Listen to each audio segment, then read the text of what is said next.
Anong nais natin sa isang pinuno? Yung natutupad ang pangako. Ang bawat kilos niya, pang lahat, pang asenso.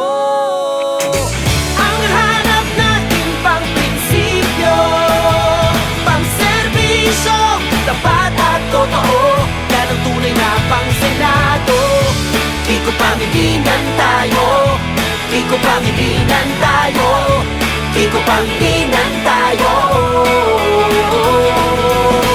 Pangkabuhayan, pang-aksyon agad, pang-serbisyo, tapat at totoo. Yan ang tunay na pang-senado. Kiko Pangilinan tayo, Kiko Pangilinan tayo, Kiko Pangilinan tayo.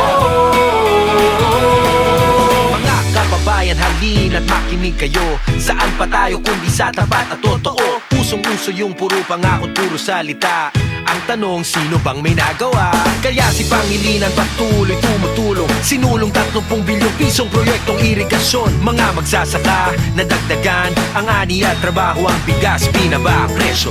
Ang kukulisap ay sino po? Yan ang nagagawa ng tapat at totoo. Wow! Kiko Pangilinan tayo, Kiko Pangilinan tayo, Kiko Pangilinan tayo, Kiko Pangilinan tayo.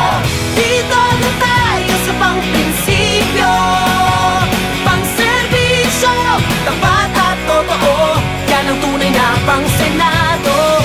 Kiko Pangilinan tayo, Kiko Pangilinan tayo, Kiko Pangilinan tayo. Pangilinan tayo, Kiko Pangilinan tayo, Kiko Pangilinan tayo.